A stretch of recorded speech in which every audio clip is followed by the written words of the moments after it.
મહારાજ પરણાવે, શ્રીજી મહારાજ પરણાવે, તમે પરણો દાદા ખાચર, પરણો દાદા ખાચર.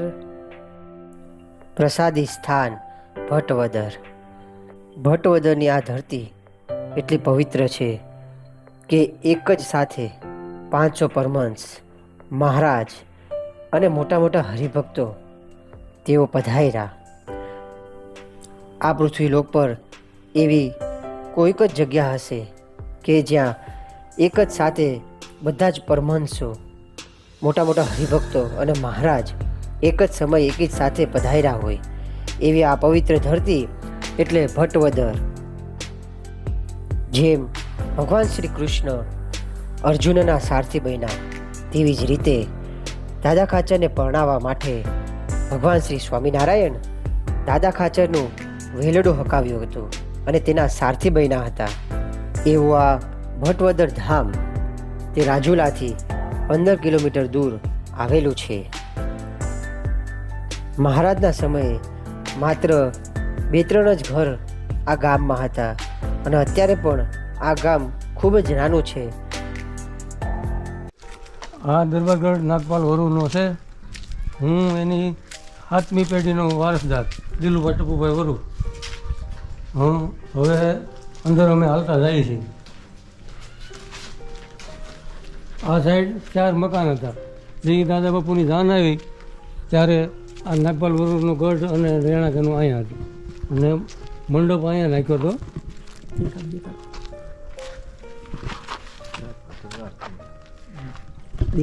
આ સ્થળ ઉપર મંડપ હતો અને 4 મકાન હતા. એટલે ભગવાન પોતે સ્વામિનારાયણ અહીંયા જાન લઈને દાદા બાપુની આવ્યા હતા. આ જે દિવાલ છે એની છે આ પથ્થર જે નીચેના દેખાય છે એ પથ્થરો એના જ છે. આ પ્રસાદીના છે. બાકીનું આગળના ભાગમાં અમારા રહેણાંકનું હાલ અટાણે દરબારગઢ છે એ આગળ છે. આ જે બોર્ડ મૂક્યો છે ત્યાં દાદા બાપુને જસુબાના શુભ લગ્ન વિધિ અહીંયા થયો હતો. આ નાગપાલ વરુનો દરબારગઢ છે. હવે આગળ જઈ હાલ અમારા જે રહેણાંક વિસ્તારના મકાન અને જે એ ગઢના એ વખતના જે જૂના લાકડા છે એ આમાં નાખેલા છે. આ બધા લાકડા જૂના.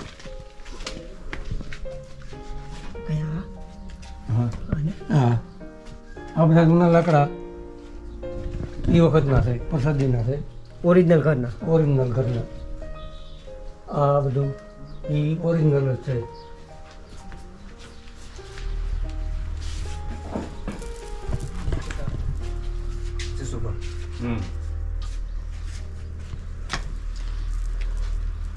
આ જસુબાનો ફોટો.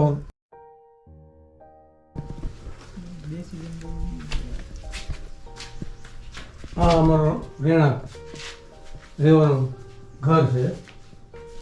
આ પટારો, આ જૂનો પટારો એ આ બધા એ વખતના જૂના છે. આ એ વખતના અમારા બાપુ નાગપાલ વરુને અફીણનો ઘોળતા હોય ને, અફીણનો ઘોળવાનો આ જે પ્લેટ છે હા એ માછી છે. માચીસ છે. હા, અફીણનો જૂનો 7 પેઢી પહેલાંનો આ છે. કસુંબાની. હા.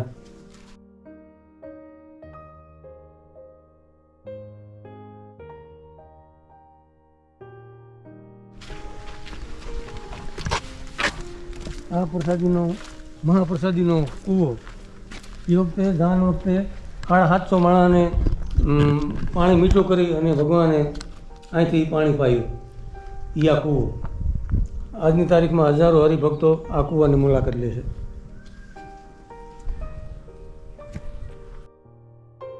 આ સ્થળ ઉપર દાદા બાપુની જાન આવી તે 700 માણસ જાનમાં હતું અને અમારા દાદા નાગપાલ વરુએ ભગવાનને પ્રાર્થના કરી કે પાણી ખારું છે, હું જાનને હાંસવામાં તકલીફ થાય.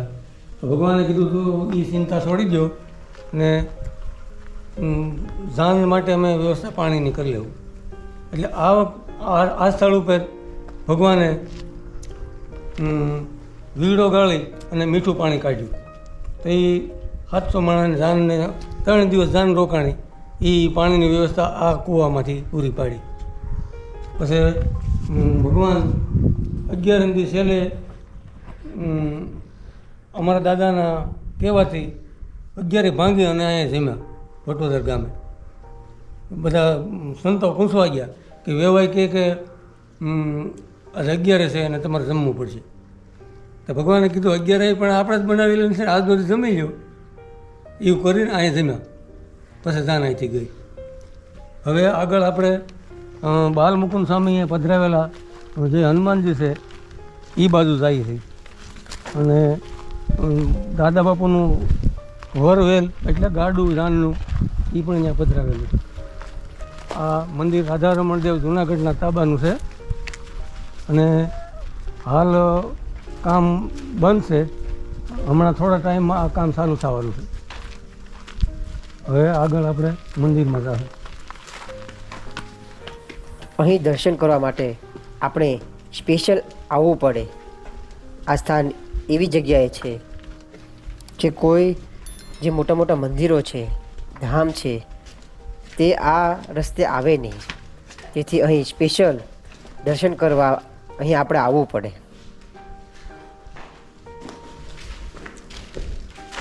આ છે દાદા બાપુનું વરનું ગાડું એટલે વરવેલ આને કહેવામાં આવે. ગણપતિ હનુમાનજી રાઠોડ ગુરુકુળે આ પધરાવેલા છે 92ની સાલમાં.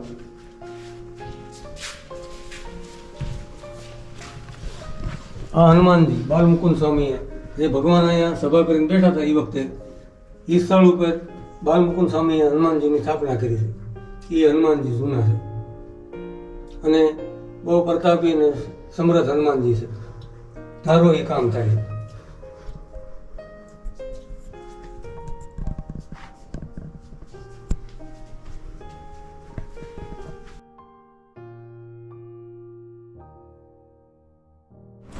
ભગવાન સ્વામિનારાયણ નીલકંઠ વર્ણીએ દરિયાને કાંઠે કાંઠે આ ભટોદર ગામે આવ્યા.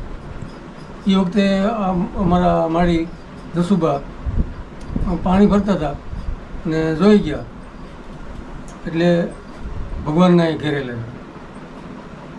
લાવ્યા અને એ વખતે જે થાતીથી આગતા સ્વાગતા કરી.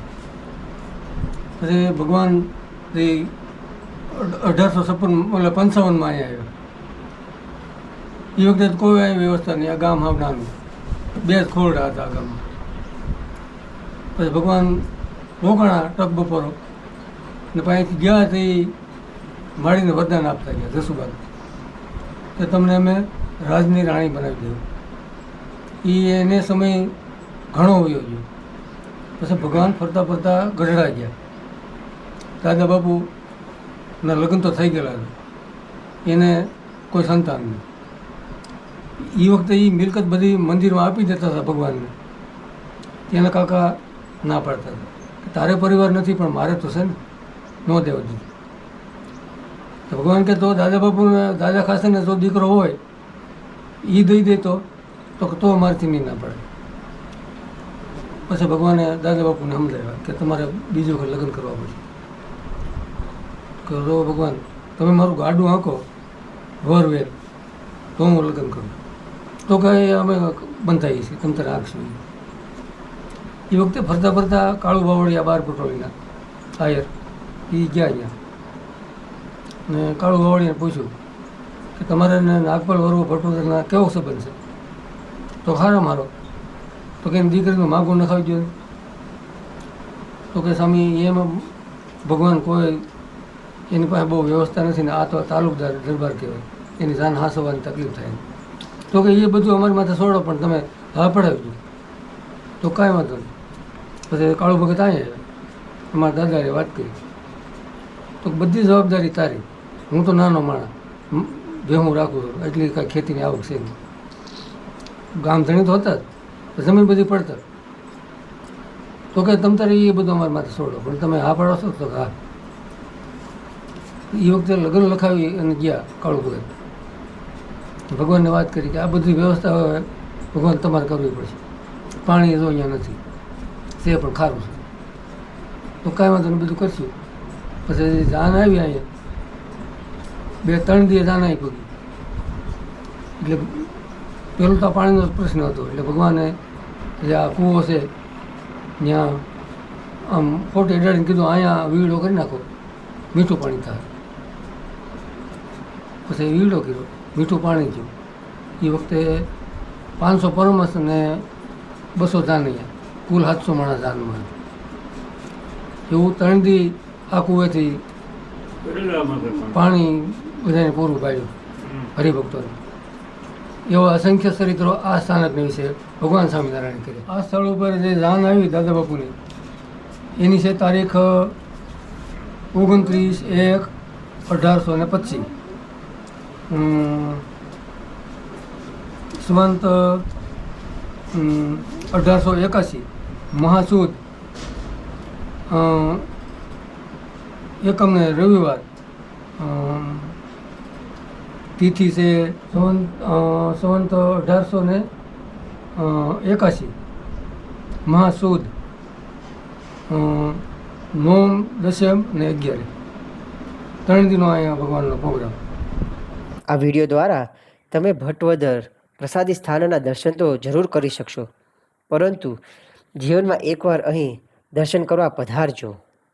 મનને શાંતિ મળશે.